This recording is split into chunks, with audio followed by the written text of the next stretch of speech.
Amigos e amigas do Cariri das Antigas, é um prazer estar aqui novamente. Um recessozinho sem gravar com vocês, mas agora eu estou retomando, né? Há um ano atrás, eu estive com o Heitor Feitosa e nós conversamos sobre a Guerra de 1724, um conflito muito pouco conhecido, mas que teve uma importância muito grande na historiografia do Ceará como um todo. E mais adiante, nós temos aqui no Cariri cearense algumas convulsões políticas, algumas questões que ocorreram, principalmente a partir de 1817, né, com a questão da Revolução Pernambucana, e os desdobramentos dessa questão aqui no Cariri tiveram muitos atores principais, muitas figuras importantes. Dentre essas figuras, destaca-se Joaquim Pinto Madeira. Heitor esteve fazendo uma pesquisa, inclusive foi trabalho de uma monografia sua, né, Heitor? Uma dissertação sua em Direito Penal sobre a questão do julgamento do Pinto Madeira. E é sobre esse tema que a gente vai conversar um pouco hoje, para vocês conhecerem um pouco mais sobre essa figura, né, e sobre o contexto político em que ele estava inserido e os desdobramentos que aconteceram aqui, principalmente nos embates entre ele e a família Alencar e algumas autoridades instituídas do estado do Ceará.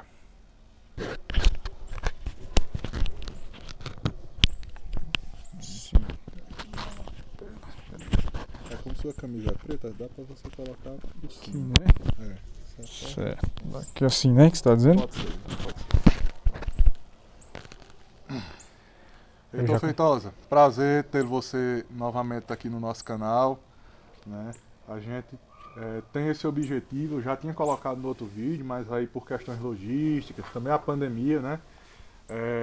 Nós não tivemos condições ainda de gravar com os pesquisadores, mas a nossa pretensão é estar sempre abrindo espaço no canal do Cariri das Antigas para as pesquisas dos historiadores aqui da região do Cariri, né? Heitor é um colonialista de primeira, muito reconhecido, e entrando nos 800 também, ele domina muita coisa.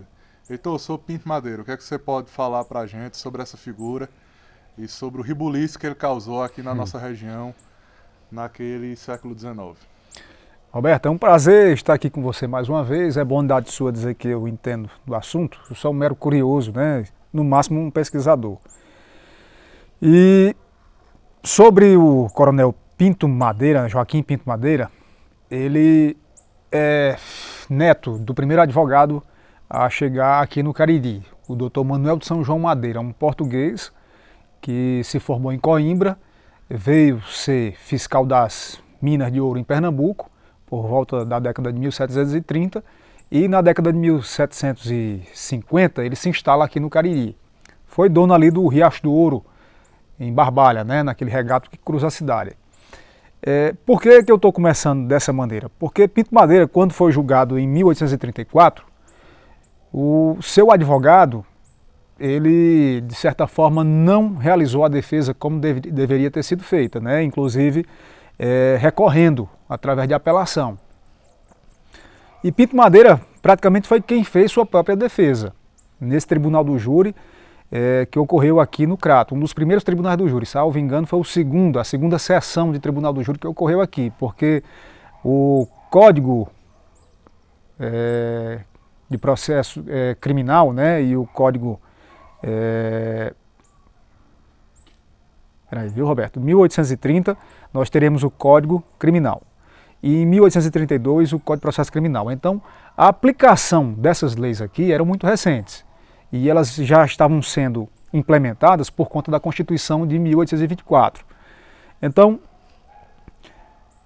esse julgamento ele vai se dar de uma maneira que vai caracterizar mais uma perseguição política e uma intriga, né, particular que chegou a reverberar, de certa forma, num cenário político, inclusive num contexto nacional.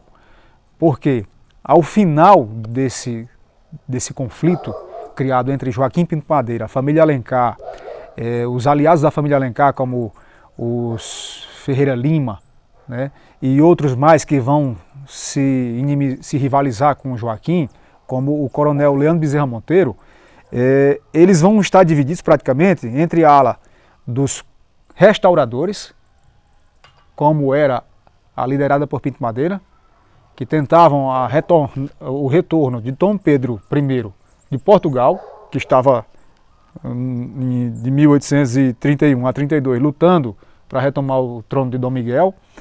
E essa ala de Pinto Madeira, chamada de coluna do trono e do altar, eles pretendiam que quando Dom Pedro I retornasse, rebaixasse o Brasil à mera colônia e restaurasse também a monarquia absolutista. Né? Lembrando que aqui já existia desde 1824 uma monarquia constitucional. E a Constituição de 1824 era considerada até muito moderna, né, para aquele contexto. Sim, ela tinha vários aspectos do iluminismo, né? Tanto é que ela representa um ato do despotismo esclarecido, porque esses déspotas esclarecidos eram aqueles que, em que pese ainda adotarem a monarquia absolutista, eles traziam traços dentro das suas constituições, de sua codificação, com elementos iluministas, né? Liberdade, igualdade, fraternidade, alguns elementos dentro desses códigos já estavam sendo aplicados, como por exemplo, o devido processo legal, que na monarquia absolutista em regra não acontecia. O direito de a pessoa, né, fazer sua defesa, apresentar uma defesa. Antes isso não existia, né? Ocorria um julgamento sem muito rigor, o indivíduo, ao ser condenado, tinha a pena aplicada, muitas vezes uma pena cruel, né? Como não só enforcamento, fuzilamento, mas poderia ser arrastado por um cavalo, poderia ser decapitado, esquartejado, e o corpo exposto, né, em praça pública, em vias públicas. Então o contexto no final do conflito era esse. Só que Pinto Madeira ele era um personagem esférico. Nem sempre ele adotou, né, essa posição de restaurador, isso foi ao longo dos anos. No início ele havia até tido uma aproximação grande com a família Alencar e com o capitão mó do Crato, o José Pereira Filgueiras. O capitão mó, na época, na Vila do Crato, né, em todas as vilas, ele funcionava como uma espécie de prefeito e comandante militar ao mesmo tempo. Né? Ele reunia praticamente essas funções, a grosso modo. E era a figura mais importante da vila. Então o Pinto Madeira foi braço direito desse capitão mó José Pereira Filgueiras. Tanto é que em 17, quando a família Alencar, em 3 de maio, né, proclamou a independência da vila e a república por 8 dias, quem vai fazer a contra-revolução é o capitão mó, citado, é o coronel Leandro Bezerra Monteiro, e Pinto Madeira vai estar junto deles. Esse momento é o momento que há o início de toda a intriga. Por quê?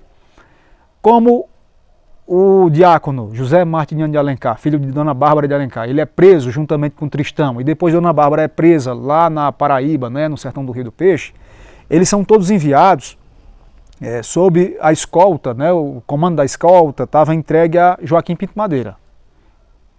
Então ele leva esse pessoal até o Icó, onde Icó, outro militar, vai conduzi-los até Fortaleza. Ocorre que nesse percurso do Crato até Icó, Dona Bárbara e os filhos sofreram muita humilhação, inclusive promovida pelo Pinto Madeira, né? Pelo menos é o que registra a bibliografia, a tradição oral, alguns documentos, e aí vai haver essa quebra, né? Essa rivalidade, o início dessa animosidade entre eles. Então a amargura começa mesmo daí. Depois de 17 vem a Guerra de Independência, porque antes mesmo de o grito, né, do Ipiranga, de Dom Pedro I chegar aqui na região, muitos caririenses, cearenses, alguns pernambucanos, eles já haviam declarado a independência, sem saber, né, dessa manifestação do imperador. E eles montaram exércitos e foram em direção ao Piauí e Maranhão para lutar com algumas tropas portuguesas que se mantiveram aliadas, né, a Portugal, às cortes portuguesas. E o plano, para quem não sabe, o plano na época, quando foi dado o grito de independência, era que apenas o estado do Brasil se tornasse independente, que ele começava o território no Ceará e ia até a região sul do país. E o estado do Maranhão, como não existia Piauí na época, era Ceará ainda o território, né, desse litoral do Piauí, então do Maranhão para cima, né, o Grão-Pará, continuaria sob o poder, né, como colônia, mera colônia de Portugal. Então esses caririenses eles vão sair daqui, né, para combater, formam o Exército Expedicionário Libertador, com mais de 12 mil homens. Algumas outras tropas têm saído dos Inhamuns, né, dessa região, e ocorre um conflito muito sangrento no Genipapo. Como muitos soldados dessas tropas brasileiras não tinham armas de fogo, muitos morriam com chuços, com facas na boca dos canhões. O fato é que o que nos interessa nesse momento, o Pinto Madeira ele fica aqui no Cariri e não vai para essa guerra. Ele ficou no seu posto militar aqui exercendo uma função, né? Ele aproveita a ausência da família Alencar, desse comandante da vila, que era o Pereira Filgueiras, né? Homem que confiava muito nele, e promoveu aqui uma reviravolta com os cabras, né? Em favor do imperador, né, contra a independência. Então houve saque, houve estupro, houve assassinato, e daí vai aumentar mais ainda, né, essa rivalidade com esse grupo aliado dos Alencars, né, alinhado com os Alencars. E 22 é um outro pomo de discórdia, né? Depois de 22 nós vamos ter a Confederação do Equador em 1824. Nesse período, o Pinto Madeira ele se opõe veementemente a esses ideais propostos pelos confederados, né, pelos revolucionários, que não queria, no caso, a República. A independência já tinha sido alcançada, né, mas ele não queria a República.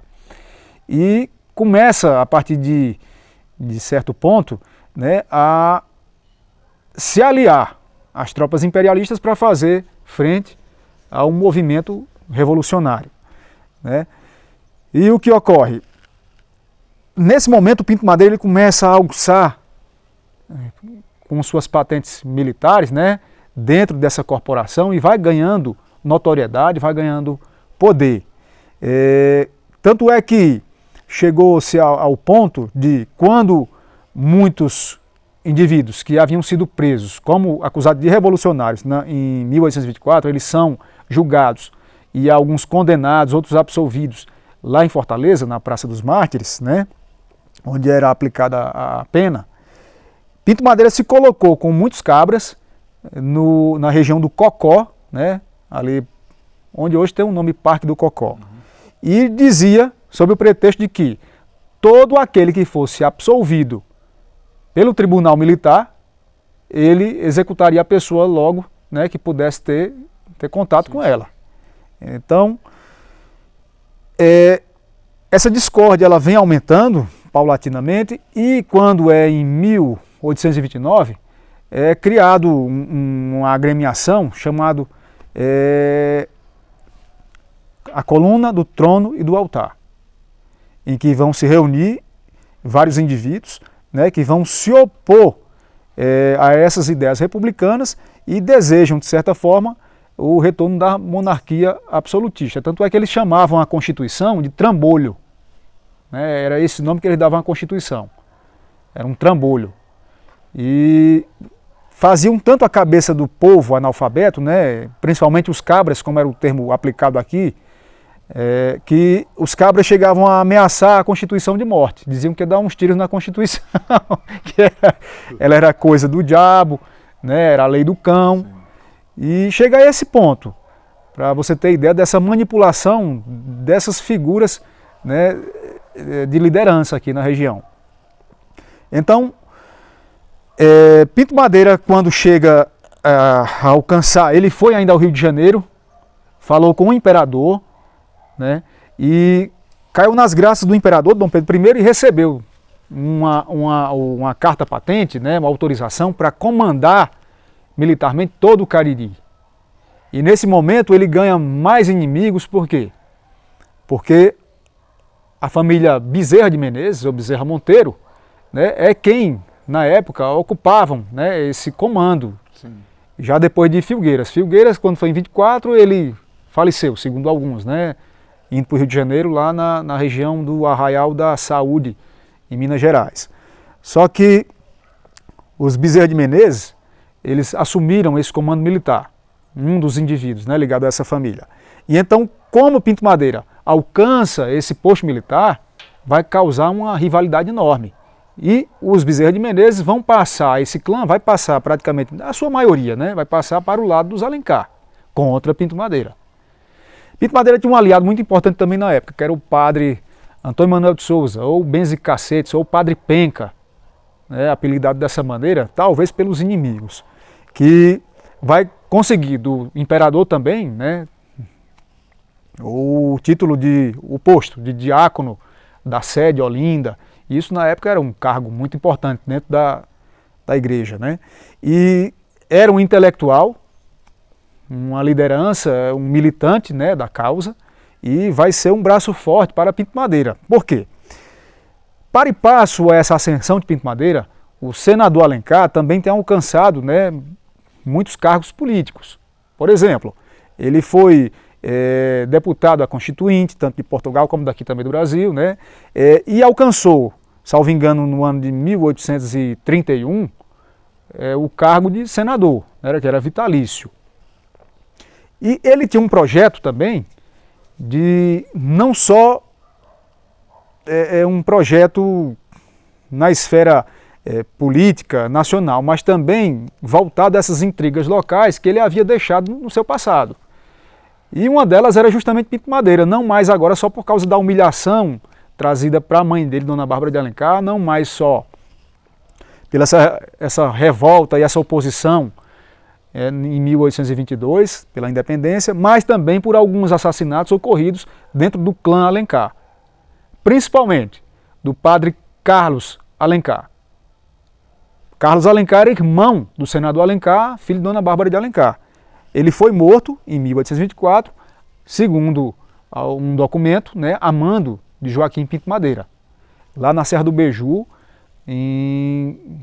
salvo engano, hoje é território de Aurora, pelo menos na época, né, era dito dessa maneira, né, os livros trazem dessa maneira.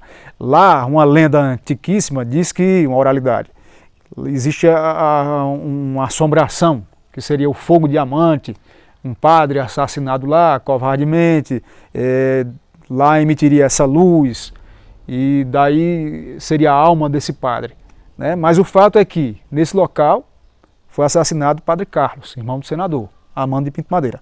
O senador Alencar também, quando saiu em retirada, depois da bancarrota, né, do insucesso da Confederação do Equador, ele se retira daqui do Cariri em direção ao Rio São Francisco, procurando aliados, né, lugar para fugir, guarita, tentando essa fuga.